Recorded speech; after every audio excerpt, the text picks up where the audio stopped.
Most people see New Jersey as nothing but endless highways, bland suburbs, a state left in the shadow of New York and Philadelphia. But buried in those assumptions is a secret. This patchwork of small towns actually forms one of the largest continuous urban areas in America, split into more than 500 municipalities. How did a region perfect for a major metropolis get carved into invisible pieces, and who made sure it stayed that way? To understand why one of America's biggest cities is hiding in plain sight, you have to start with the land itself.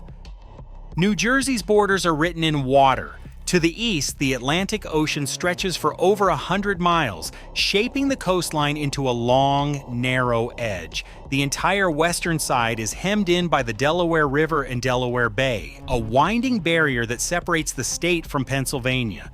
Up north, the Hudson River divides New Jersey from Manhattan, cutting a deep channel that funnels people, goods, and ambition between two of the nation's biggest cities. These waterways do not just mark boundaries, they confine the land, squeezing it into a corridor less than 70 miles wide at its broadest point.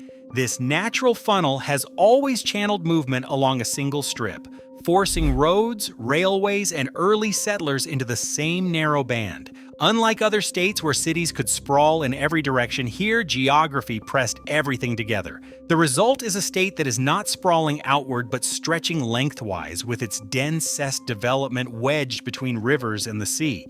The land itself set the rules for how people could move and where they could settle, long before anyone drew a single town line. In the heart of New Jersey, a narrow corridor runs from the edge of Manhattan to the industrial towns near the Watchung Mountains.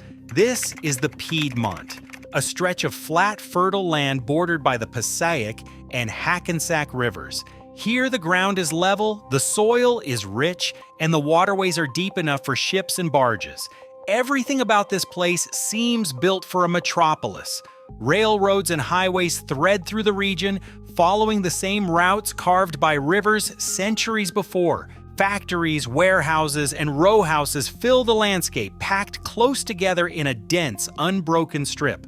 More than 2/3 of New Jersey's population lives along this band, creating a continuous urban system that rivals the biggest metro areas in the country. Yet as you move through the Piedmont, there is no single city skyline dominating the view. Instead, the development runs on, block after block, town after town, without ever becoming one unified city. The numbers are staggering. Hudson County alone has over 700,000 residents. Bergen County has nearly 1 million. The urban fabric is seamless, but the names on the street signs change every few miles. It is the perfect place for a great American city. All the ingredients are here: land, water, people, industry, but the city itself never formed. The question hangs in the air. With everything pointing to a metropolis, why did New Jersey's Piedmont become a patchwork instead of a powerhouse? In 1674, a line was drawn through the middle of New Jersey, splitting the colony into two rival territories. East Jersey belonged to Sir George Carteret, who looked to New York for trade and guidance. West Jersey fell to John Fenwick, a Quaker settler who claimed vast tracts for his followers and turned his gaze toward Philadelphia. The split was not just a matter of geography, it was a clash of values and loyalties. Carteret enforced strict land patents and rules from his base in Elizabethtown, determined to keep control over his domain. Fenwick, meanwhile, distributed land more freely, promising equality and religious freedom to settlers fleeing persecution in England. Letters from Fenwick in the late 1670s accused Carteret's government of arbitrary power, warning that central authority would only bring chaos. The two halves developed along separate paths with different laws, economies, and even currencies. Settlers in the East built towns that mirrored New York's order and hierarchy. Those in the West, shaped by Quaker ideals, favored small, independent communities. The border between East and West Jersey faded on maps by 1702, but the habit of looking outward and the suspicion of unification remained. From the very start, New Jersey was a land divided not just by rivers, but by the choices of the people who claimed it. Town lines in New Jersey are more than just marks on a map. They are a way of life, and they protect autonomy. Generations have grown up with the idea that every community should steer its own ship, no matter how small. Local councils, volunteer boards, and even separate police departments exist just blocks apart, each with its own rules, taxes, and priorities. This instinct to protect autonomy runs deep. Attempts to merge towns almost always meet resistance, with residents citing pride, tradition, and fear of losing their voice. Yet in 2013, Princeton did what most thought impossible.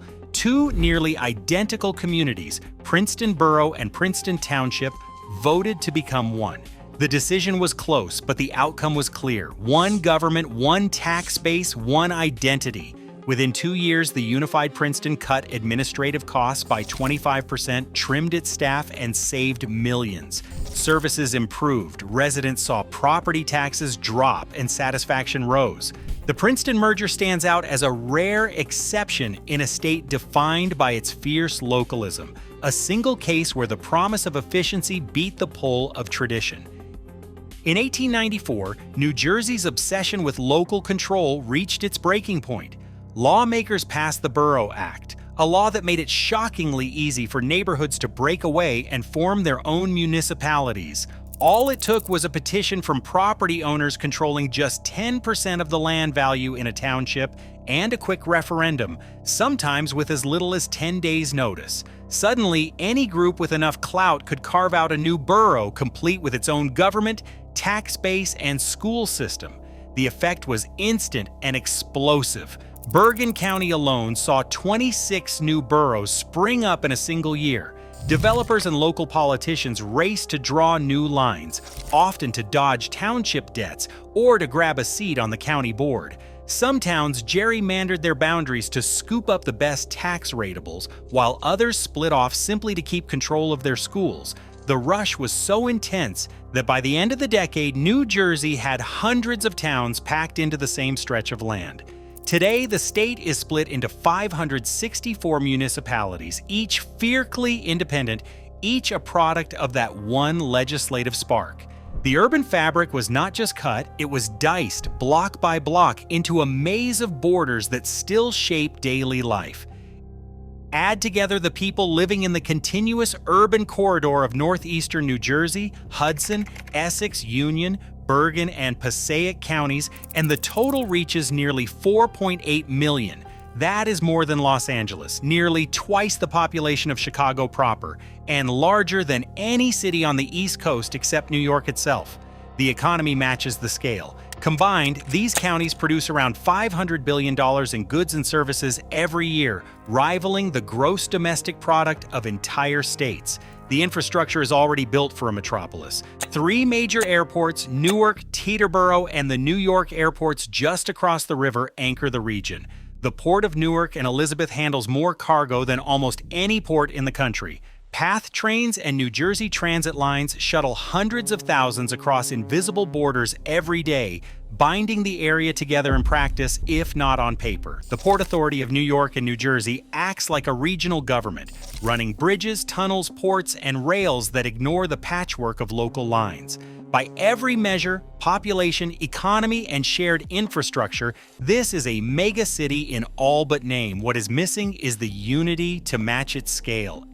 Every day, more than 5 million people cross invisible borders in a city that remains nameless. As urban challenges demand unified solutions, fragmentation still rules. The lines drawn for yesterday's fears now shape today's opportunities and tomorrow's limits. Sometimes the hardest city to find is the one we already live in.